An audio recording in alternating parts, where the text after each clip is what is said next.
सुप्रभात बच्चों।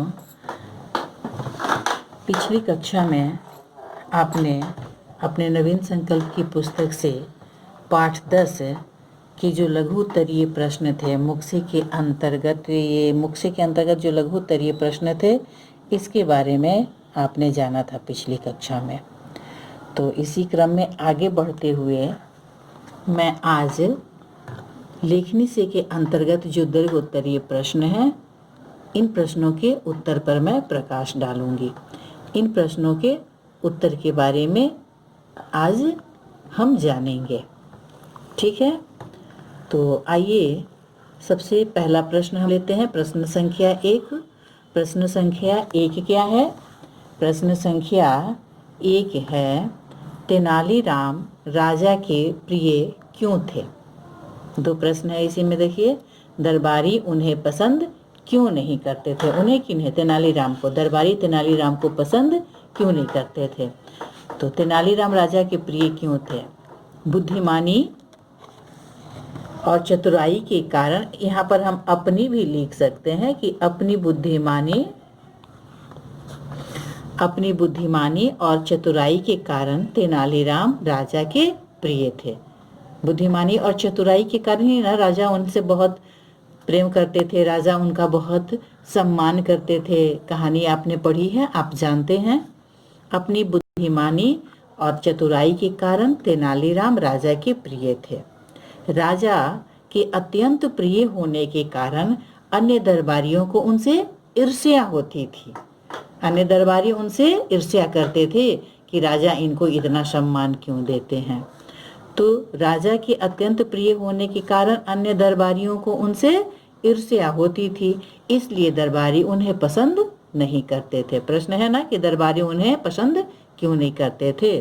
तो राजा के अत्यंत प्रिय होने के कारण अन्य दरबारियों को उनसे ईर्ष्या होती थी, इसलिए दरबारी उन्हें पसंद नहीं करते थे। तो प्रश्न संख्या 1 का उत्तर हुआ पूर्ण।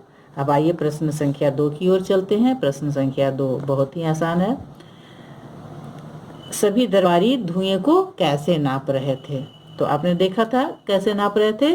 सभी दरबारी धुएं को फीता से नाप रहे थे।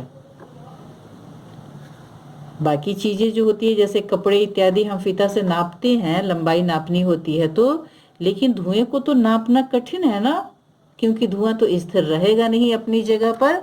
तो धुएं को तो फीता से नापना कठिन था और सभी दरबारी वही गलती कर रहे थे। सभी दरबारी धुएं को फीता से नाप रहे थे।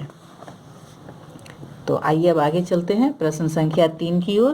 प्रश्न संख्या 3 है, सेवक क्या लेकर लौटा? तेनालीराम ने सेवक को क्या लाने के लिए कहा था? सेवक क्या लेकर लौटा? सेवक 2 बालिश्त लंबी एक शीशे की नली लेकर लौटा। तेनालीराम ने उसे लाने को कहा था।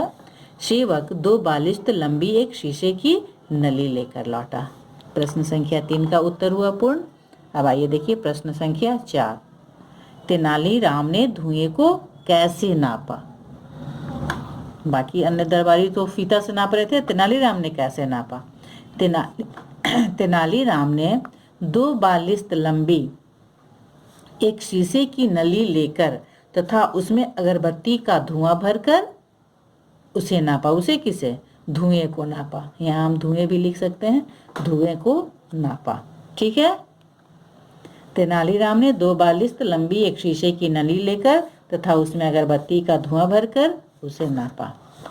तो इस प्रकार इन लेखनी से के अंतर्गत जो ये 4 प्रश्न थे, चारों प्रश्नों के उत्तर पूर्ण हुए। आइए इसी पृष्ठ में हम आगे बढ़ते हैं। बात शब्द की में है कि निम्नलिखित शब्दों में से जितने शब्द बन सके बनाइए। जैसे कि देखिए महाराज शब्द है, महाराज शब्द से इतने शब्द यहाँ बनाए गए हैं, महा, मरा, हरा, राम, राज, जम, जरा इत्यादि। तो वैसे ही जलते से देखिए कितने शब्द बनेंगे। मैंने 5-5 शब्द बनाए हैं, आप भी देखिए।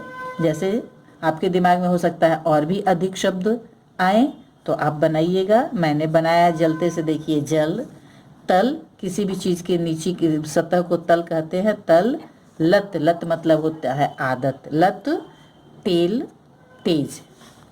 इसी प्रकार देखिए तेनालीराम शब्द है, इससे तेनाली तो एक बना ही हुआ है, राम, नाली, तेली, मरा। मैंने इतने शब्द बनाए हैं। आपके दिमाग में और भी शब्द हो सकता है आ रहे होंगे, तो आप और भी शब्द आगे बना सकते हैं। तो आज हम लोग इतना ही कार्य करेंगे और शेष जो अभ्यास प्रश्न बच गए हैं उनको फिर हम अगली कक्षा में देखेंगे। अगली कक्षा में मैं उन अभ्यास प्रश्नों पर प्रकाश डालूंगी। तब तक के लिए धन्यवाद।